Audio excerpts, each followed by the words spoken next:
it going, everybody? We are back with another video. I know we have been gone for a brief moment, but we are back. We are better than ever as Fantana Records. If you have not been on the website recently, you should go check it out. I've got a lot of records for sale up there, a lot of cool stuff. Some CDs of original Fantana Records pressings, and a lot of other cool merch and exclusive music drops coming regularly on the site. So tap in with that if you guys have not. There's a link down in the description to the website. This week we are checking out Westside Gunn albums.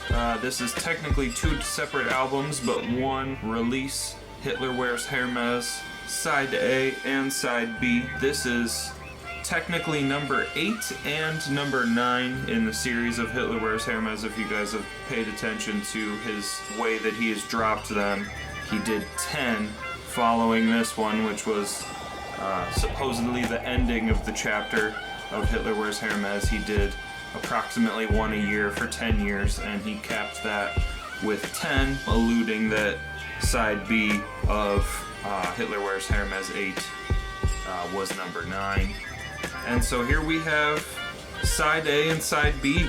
I think this is some of Westside Gunn's best work, in my opinion. From the production that he curated, to his rapping, to the feature artists that are on these albums. Some absolutely legendary features on these projects, bringing out some of the best of what is now some of Griselda's new young up-and-coming talent, as well as gave Griselda's All-Stars a platform to shine.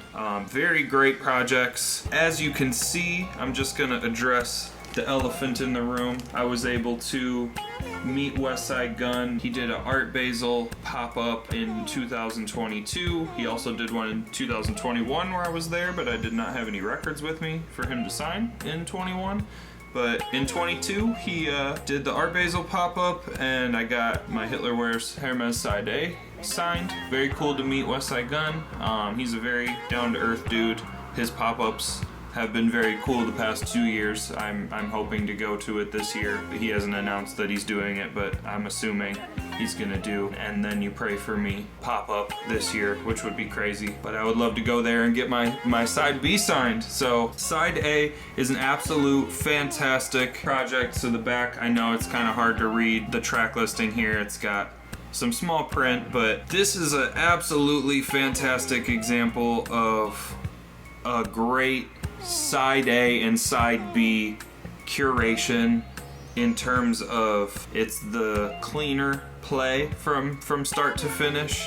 It's got less of the Griselda off the wall, quirkiness, but this is some of the first real times that we see Conductor Williams production shining. I know on Pray for Paris was really the first time we kind of saw him step into the spotlight in Griselda, but on this album is really the first time, if you ask me, that we see him really in the forefront of Griselda production and kind of stepping to the center stage. The features on here, absolutely amazing. Stove God Cooks comes out swinging. Makami makes an amazing appearance on this.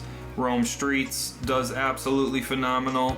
I mean, you've got appearances by Jadakiss and Lil Wayne on here. There's a classic Benny, Conway, and Westside track, which is phenomenal to see. Boldy James has a phenomenal appearance on here. So front to back, side A, absolutely phenomenal. Super clean cut and well done. And this is just a great example of one of the best Griselda projects, if you ask me. I mean, I really think this is some of their best work. And then you have side B. Side B, again, in the true nature of a side B, I feel like they do an amazing job doing some experimentation on this side. They do an amazing job, just pushing the envelope like Griselda always does. They feature a lot of the newer to Griselda artists are on this side B. Classics by Benny and Conway. You've got a classic J Electronica song. But then he starts sprinkling in people like Heem, Chase Fetty, Flea Lord, a lot of BSF artists, and just newer Griselda people. He's got a song with Armani Caesar on there, Billy Esco. He starts to sprinkle in a lot of the other artists that, you know, in the next year or so would come to be on a lot more BSF and Griselda projects. He does a lot more different production on here. Like he's featuring on, we're on the last side, it was primarily Conductor Williams and other familiar Hitler Wears Hermes producers like Camouflage Monk, etc. On here he's got, you know, Sovereign, Jay Versace, he's got Madlib Beat, Camouflage Monk again, but Derringer, Nicholas Craven, Beat Butcher and Derringer. He's got Alchemist Beat on here, Conductor's back on here, DJ Green Lantern. On side B, he really is flexing what he can do, who he knows, and, you know, everything that is great about Griselda. And I think combined, these two make up one of the better bodies of works for Griselda. Both of these are Daupe Media pressings. I know Daupe Media made a lenticular slipcase for both albums to go in. I need to get that if anyone is selling one. If they have an extra case, I need to buy one. I'm serious about that. I'm not joking. Please comment if you have one. But we're gonna take a look at these records. I keep this bad boy in one of these sealed up ones just because of the signature. I don't take it out very often, but for you guys, I'd do anything. So there it is, side A, very nice. Daupe Media. It's got the, I don't want to get too close, it gets blurry, but Daupe Media. I got the clear copy. I know it's kind of hard for you guys to see, but I got the Daupe Media sticker in there.